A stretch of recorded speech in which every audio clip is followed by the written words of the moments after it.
اعوذ باللہ من الشیطان الرجیم بسم اللہ الرحمن الرحیم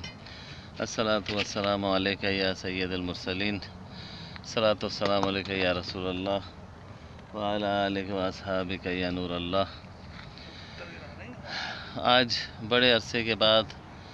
الحمدللہ یہ موقع ملا کہ غار سور کی طرف جبل سور سے سیڑھیوں کے ذریعے جو ہمارے کسی بھائیوں نے کچھ اس کو ترتیب دے دیا ہے، اللہ تعالیٰ انہیں اجر و ثواب عطا فرمائے کہ زائرین کے لیے کچھ آسانی ہو گئی۔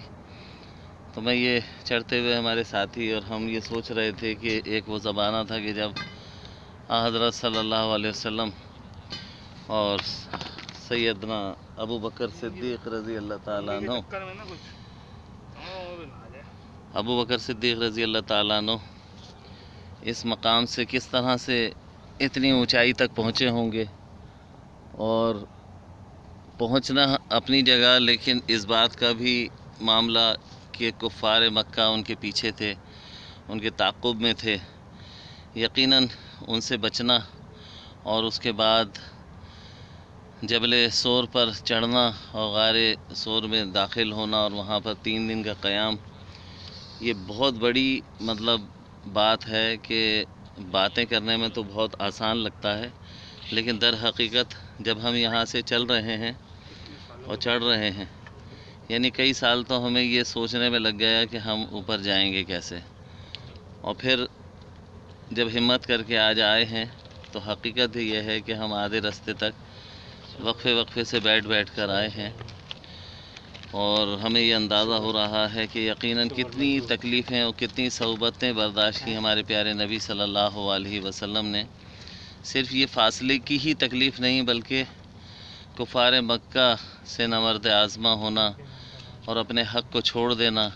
کعبۃ اللہ جیسی جگہ کو چھوڑ کر ہجرت کر جانا، اور اپنی اس جگہ پہ جہاں پر کہ ان کی پیدائش ہوئی، ان کے آبا و اجداد تھے، اللہ کا گھر تھا، اور اس جگہ کو چھوڑ کر آپ نے مدینہ شریف تشریف لے گئے، اور اس سے پہلے غار سور پہ پہنچ کر آپ نے قیام فرمایا۔ یہی ایک اتنا تکلیف دہ اور صبر آزما کٹھن سمجھ لیجئے کہ راستہ ہے کہ جس پر ہم چل رہے ہیں، تو ہمیں خود بھی اندازہ ہو رہا ہے۔ لیکن ایک بات ضرور کہوں گا کہ جسمانی طاقت سے کہیں زیادہ روحانی طاقت ہوا کرتی ہے، اور یقیناً روحانیت انہی لوگوں سے چل رہی ہے، یعنی ہمارے پاس اگر کچھ روحانیت کے چھیٹے بھی ہیں تو وہ اللہ کے رسول صلی اللہ علیہ وسلم اور صحابہ کرام اور بزرگان دین کا ہم پر خصوصی کرم ہے کہ کچھ ہمیں حاصل ہوا، لیکن در حقیقت روح کی طاقت جسمانی طاقت سے کہیں زیادہ ہوا کرتی ہے۔ اللہ تعالیٰ سے دعا کرتے ہیں کہ اللہ تعالیٰ ہمیں روحانیت عطا فرمائے، نورانیت عطا فرمائے، اور ہمیں ہمت، طاقت اور قوت عطا فرمائے کہ ہم اسی طرح شیطان کے خلاف جہاد کریں اور اپنے آپ کو دین محمدی پر صحیح طور پر کاربند رکھ سکیں۔ آمین بجاہ نبی الامین۔ اور سنت رسول اللہ کی ایک بات بتاؤں کہ ہمارے پیارے نبی صلی اللہ علیہ وسلم کی سنت، اور بلکہ انبیاء علیہ السلام کی سنت تھی کہ وہ بکریاں چرایا کرتے تھے، اور ابھی مجھے یہ بکریاں دیکھ کے وہ یاد تازہ ہو گئی کہ جب ہمارے آقا علیہ السلام جب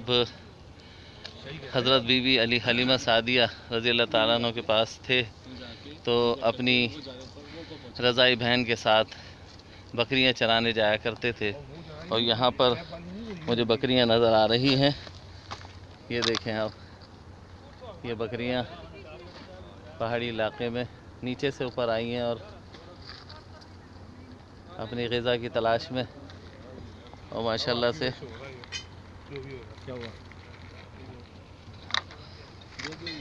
اللہم صلی علی سیدنا و مولانا محمد وعلی آل سیدنا و مولانا محمد مبارک وسلم علیہ۔ کچھ ہی فاصلہ رہ گیا ہے انشاءاللہ تعالی العزیز، دعا کرتے ہیں کہ اللہ تعالی ہمیں جلد سے جلد اس جگہ پہنچا دے۔ جی ہاں ہاں کچھ ہی حصہ ہے انشاءاللہ تعالی، جہاں یہاں تک آ گئے تو آگے بھی پہنچ جائیں گے. جی جی جی. یہ بکریاں اور بکرے یہاں پر اپنی غذا کی تلاش میں.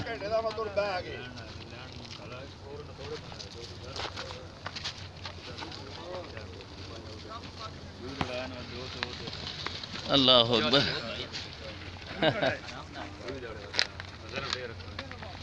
اللہم صل.